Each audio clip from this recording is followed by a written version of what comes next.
mariage peut être sauvé. Témoignage de Copano.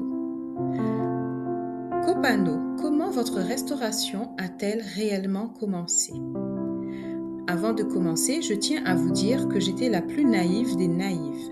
Et beaucoup de gens me plaignaient souvent parce que j'étais si menue, on me prenait souvent pour une adolescente, que lorsque j'ai été confrontée à des problèmes conjugaux et à un divorce, les gens ont éprouvé une telle pitié parce que, vu ma petite taille et ce que je traversais, cela semblait aux yeux des autres être un fardeau trop lourd pour une personne si frêle.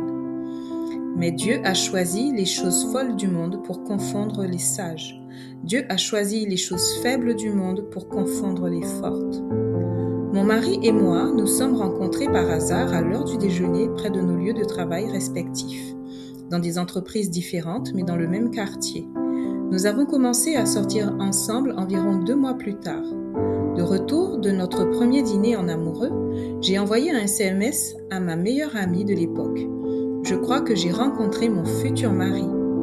Peu après, mon mari, qui était alors mon petit ami, m'a répondu « Ma vie est tout simplement magnifique ». 3 mois plus tard, j'étais enceinte de notre première fille. Il m'a demandé en mariage et j'ai accepté. Nous nous sommes mariés 5 mois plus tard. J'avais donné ma vie au Seigneur 6 ans plus tôt, alors que j'étais à l'université en Afrique du Sud. Et j'avais entretenu une relation si merveilleuse avec lui que je disais souvent à mes amis que je ne pouvais même pas imaginer avoir un petit ami, car mon Seigneur occupait tous les aspects de ma vie et il n'y avait pas de place pour un petit ami.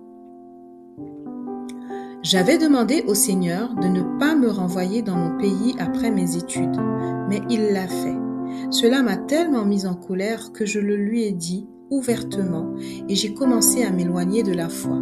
Ma grossesse ici est donc la conséquence de cet éloignement et de cette vie immorale. Je savais pourtant que c'était mal et ce fut le premier point de friction dans notre relation, un problème qui allait devenir récurrent. Bien que j'ai des relations sexuelles avec mon mari, petit ami à l'époque, je luttais contre la conscience de vivre dans le péché et je n'arrivais jamais à l'accepter. Mon mari, bien que croyant, n'avait pas de relation personnelle avec Dieu et ne comprenait pas pourquoi je me plaignais sans cesse de ce que je faisais. Cela rendait la situation désagréable pour lui. Je le déconcertais car je disais que je ne devais pas faire ce que nous faisions et l'instant d'après, c'était moi qui l'y incitais. Même après notre mariage, alors que j'aurais dû être plus libre de le faire, nous ne l'avons jamais été, aucun des deux, à cause de notre passé, ce qui a contribué aux souffrances de notre mariage. Pourquoi ai-je commencé par dire que j'étais la plus folle des folles? Parce que mon mari ne m'a jamais trompée. Il était dévoué à notre famille. Il s'assurait toujours que je sache où il était sans que j'aie à le lui demander. Il m'a toujours été fidèle avant sa famille. Il avait vraiment tout quitté pour se consacrer à moi. Il dépensait ses revenus pour notre maison et rien d'autre. Bref, mon mari n'a jamais rien fait qui aurait pu nous mener à la situation dans laquelle nous nous sommes retrouvés. Moi, en revanche, j'adorais analyser la moindre situation et j'étais tellement autoritaire et critique. Par exemple, si mon mari ne lisait pas la Bible avec moi, c'était mauvais pour notre mariage. S'il ne priait pas avec moi, c'était mauvais pour notre mariage. S'il n'appelait pas ma mère aussi souvent que je le souhaitais, je le lui reprochais sans cesse et ainsi de suite. Je le critiquais constamment. Je n'avais absolument aucun respect pour aucune autorité, ni pour mon mari, ni pour mes supérieurs au travail, ni pour personne. J'étais la femme la plus querelleuse qui soit. Toute ma vie, j'étais connue pour mon caractère conflictuel et j'en étais consciente. Tout le monde le savait et en parlait, mais nous pensions tous que cela signifiait que j'étais affirmée. Je me croyais la femme la plus intelligente du monde et je pensais que mon mari devrait se réjouir de mon intelligence.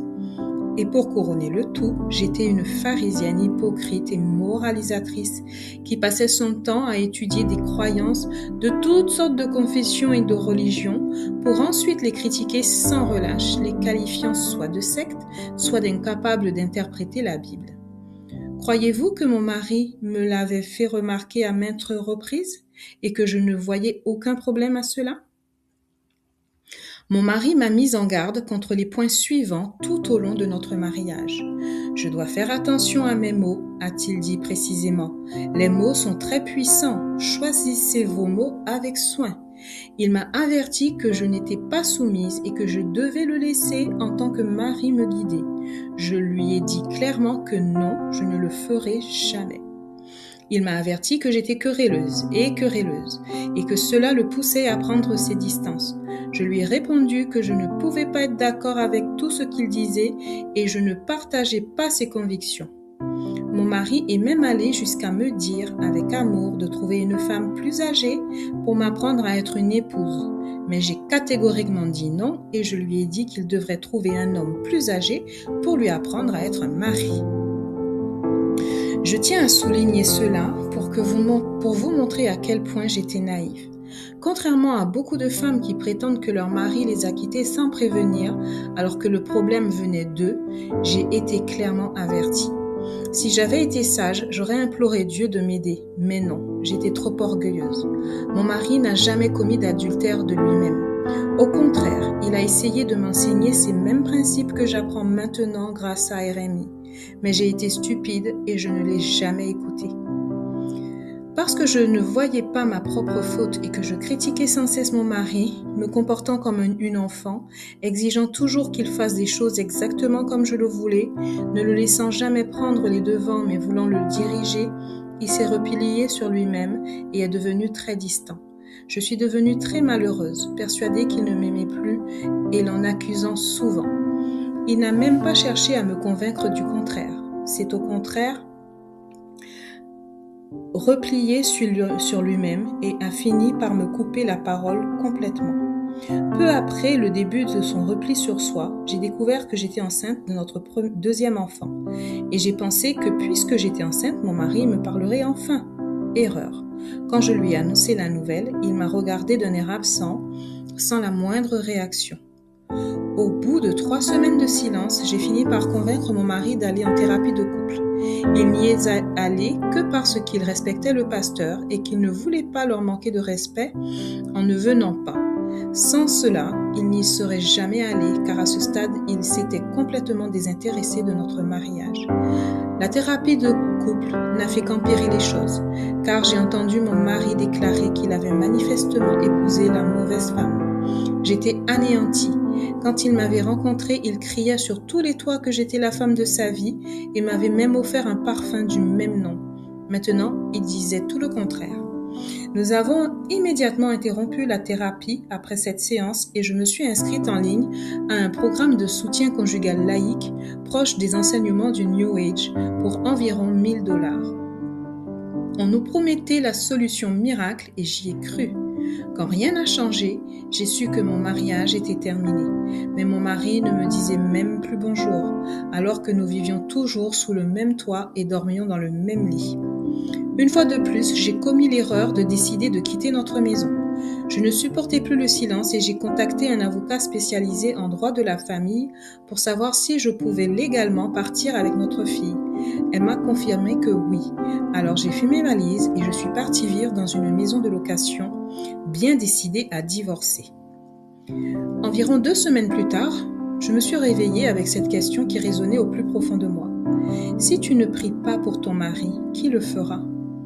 La nuit suivante, j'ai de nouveau ressenti cela et je crois que c'était le Saint-Esprit qui m'a rempli d'une telle force et d'une telle ferveur que j'ai prié jour et nuit, même en conduisant. Je ne savais pas alors qu'il faudrait 10 longs mois avant que Dieu ne réponde à mes prières, car c'était lui qui avait éloigné de moi amis, amants et connaissances, parce que j'avais abandonné mon premier amour. Pendant les 10 mois où mon mari m'a complètement ignorée, j'ai cherché de l'aide sans relâche. L'église n'a rien pu faire pour moi. J'allais même dans une église où le pasteur est aussi prophète, mais Dieu n'a fait aucune prophétie concernant mon mariage. Je suis allée sur Internet. J'ai trouvé un ministère populaire de soutien aux couples qui souhaitaient rester unis et j'ai reçu beaucoup d'espoir pour mon mariage. Mais malheureusement, il ne m'a pas enseigné les principes bibliques sur la façon de permettre à Dieu de restaurer un mariage. Donc ma situation ne s'est pas améliorée. Un jour, 8 mois après notre séparation, Je me suis agenouillée devant le Seigneur et j'ai dit, « Seigneur, ma situation n'a absolument pas changé. J'en ai assez de stagner dans ce désert. Passons à une autre étape, à un autre niveau. » 2 jours plus tard, je suis tombée par hasard sur RMI et en lisant « C'est votre rendez-vous divin, Dieu a entendu votre cri », j'ai su que c'était la réponse. Pendant 2 semaines, avant même d'avoir un ordinateur et de commencer les cours, j'ai dévoré tout ce que je lisais sur mon téléphone portable. J'ai immédiatement appliqué les principes, cessé toute tentative de contact avec mon mari et cessé tout contact physique.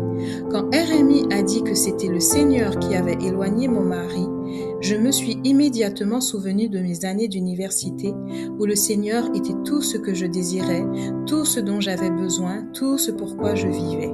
Je me suis alors souvenue de mon éloignement, de ma rechute, et j'ai su que c'était vrai. Il avait éloigné mon mari pour que je revienne à lui, mon premier époux, tel qu'il l'avait été autrefois. Et parce que j'avais déjà goûté à cela et su que le Seigneur était bon, je le recherchais désespérément pour raviver la relation que nous avions à l'université. Je priais et disais, « Seigneur, je comprends ce qu'Erin veut dire. J'ai déjà vécu cela. S'il te plaît, permets-nous d'y retourner. » Je lui disais, et je le dis encore, « Donne-moi la même relation avec toi que celle que tu as avec Erin. » Très vite, je suis tombée si follement amoureuse de lui que je ne désirais plus la réconciliation et j'ai même cessé de suivre mes leçons quotidiennes. J'ai alors ressenti le besoin de jeûner et de consulter à ce sujet. Il m'a remise sur le chemin de la réconciliation en me rappelant pourquoi il avait initialement mis mon cœur de renoncer au divorce. Au lieu de me renvoyer à mes leçons, il m'a incité à acheter le livre « Face au divorce ». J'étais loin de me douter que quelques jours plus tard, je recevrais les papiers du divorce. Alors, quand je les ai reçus, je savais exactement quoi faire. Je me suis prosternée et je l'ai loué. Littéralement, je n'ai pu que prononcer des louanges et ce fut le tournant de ma guérison. Garder le silence, ne parler que bienveillance, me soumettre à mon mari et à toute autorité, quitter mon église pour devenir la sienne, son épouse, apporter la dîme entière à mon trésor, cela a été un tournant décisif dans ma vie et tant d'autres principes que je ne saurais tous énumérer. J'ai vécu 9 mois de grossesse sans mon mari, sans qu'il me parle même. L'accouchement, sans aucun intérêt de sa part, a été de loin le plus difficile. Pourtant, grâce à Dieu, mon mari est aujourd'hui très présent auprès de notre fille et l'adore. Mon mari a demandé le divorce. Heureusement, après avoir lu le livre Face au divorce, j'étais préparée et je savais quoi faire. J'ai donc suivi les principes. Je savais que c'était dans ces principes que résidait mon salut. Aussi ai-je relu attentivement le livre pour être sûre de ne pas enfreindre les règles. J'ai donc accepté rapidement, sans prendre d'avocat. J'ai rencontré mon mari et son avocate seul, et bien que les documents contenaient des inexactitudes et que je repars pratiquement sans rien, pas même une voiture, alors que nous en avions 3, au lieu d'exprimer mes souhaits, je me suis exclamé que leur offre était très généreuse, et j'ai remercié tout le monde. Je crois que cela les a tous deux déconcertés. Quand on m'a demandé de signer les papiers, j'ai signé sans hésiter. L'avocat m'a demandé ce que je ressentais et j'ai répondu que j'étais heureuse pour mon mari car il méritait d'être heureux.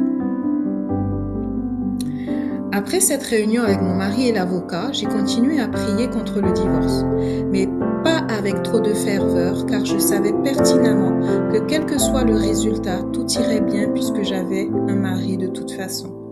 Un jour, j'ai eu l'idée de lire ce message des Écritures. Que votre douceur soit connue de tous. Le Seigneur est proche. Puis, j'ai eu l'idée de chercher 4 versets dans un ordre précis. Je ne connaissais pas du tout ces versets. Que votre douceur soit connue de tous, le Seigneur est proche, pour racheter ceux qui sont sous la loi, afin que nous puissions recevoir l'adoption filiale. C'est pourquoi ne jugez de rien avant le temps fixé. Attendez que le Seigneur vienne. Il mettra en lumière ce qui est caché dans les ténèbres et dévoilera les intentions du cœur. Alors chacun recevra de Dieu la louange qui lui est due. car nous ne prêchons, ce que nous prêchons, ce n'est pas nous-mêmes, mais Jésus-Christ comme Seigneur, et nous-mêmes comme vos serviteurs à cause de Jésus. Non pas dans la passion de la convoitise comme les païens qui ne connaissent pas Dieu. Alors, quand je les ai rassemblés, ça donnait: que votre douceur soit connue de tous. Le Seigneur est proche afin de racheter ceux qui sont sous la loi pour que nous recevions l'adoption. C'est pourquoi ne jugez de rien avant le temps fixé. Attendez que le Seigneur vienne. Il mettra en lumière ce qui est caché dans les ténèbres et dévoilera les intentions du cœur. Alors chacun recevra de Dieu la louange qui lui est due, car ce n'est pas nous-mêmes que nous prêchons, mais Jésus-Christ le Seigneur, et nous-mêmes comme vos serviteurs à cause de Jésus, non pas dans la passion de la convoitise, comme les païens qui ne connaissent pas Dieu. J'ai longuement réfléchi à cela et j'ai demandé au Seigneur ce que cela signifiait, mais je n'ai reçu aucune réponse. 2 jours plus tard, mon mari, qui me détestait et ne m'avait pas adressé la parole depuis 10 mois, m'a appelé et a dit qu'il était à ma porte. Il m'a alors conseillé de me battre pour notre mariage, qu'il ne comprenait pas que j'ai accepté le divorce sans me battre, que je devais penser à nos enfants et à leurs besoins d'une famille unie et de leur père. Quelle blague, incroyable! J'ai poliment répondu « oui, d'accord ». 1 semaine plus tard, il est revenu, 2 semaines avant l'audience, et m'a demandé de venir vivre avec lui. Alors je déménage petit à petit chez lui et j'y dors désormais toutes les nuits. Cela ne fait que quelques jours, mais ce sont des jours merveilleux. J'ai mûri et nous profitons pleinement de notre relation et de notre famille. La haine était omniprésente, jusqu'au jour où mon mari est venu me dire qu'il ne voulait plus divorcer. D'ailleurs, la veille de son arrivée pour déposer notre fille, il ne m'a quasiment pas adressé la parole. D'autres disent pouvoir avoir une relation intime avec leur conjoint, et je me suis toujours demandé comment c'était possible. Car dans mon cas, mon mari me détestait tellement que c'était tout simplement impensable pendant 10 mois. Le livre « Comment Dieu peut et veut restaurer votre mariage », les cours, les vidéos, une femme sage, faire face au divorce, je vous conseille de relire tout. D'ailleurs, lisez Faire face au divorce. Bien que je n'ai pas terminé mes cours en ligne, j'ai relu toutes les leçons à maintes reprises et le Seigneur me pousse à refaire le cours 1. Enfin, il y a de l'espoir et à suivre les recommandations du ministère. En fait, je recommande de lire chaque jour au moins un chapitre de La femme sage ou de Comment Dieu peut et va restaurer votre mariage. Même après la restauration de votre mariage, il est important de poursuivre cette lecture quotidienne en complément de vos lectures bibliques quotidiennes. Personnellement, je les lis encore tous les jours sans faute. Après mon expérience, je sais que tout mariage peut être sauvé. Il suffit d'y croire et d'accueillir cela. Mais surtout, prenez le Seigneur pour époux, il est merveilleux. Il a fait encore beaucoup de choses merveilleuses pour moi pendant mon séjour en République dominicaine, mais il y en a trop pour toutes les raconter. Jésus a fait beaucoup d'autres choses encore. Si on les écrivait toutes, je suppose que même le monde entier ne suffirait pas à contenir les livres qu'on écrivait. Kopano en Namibie.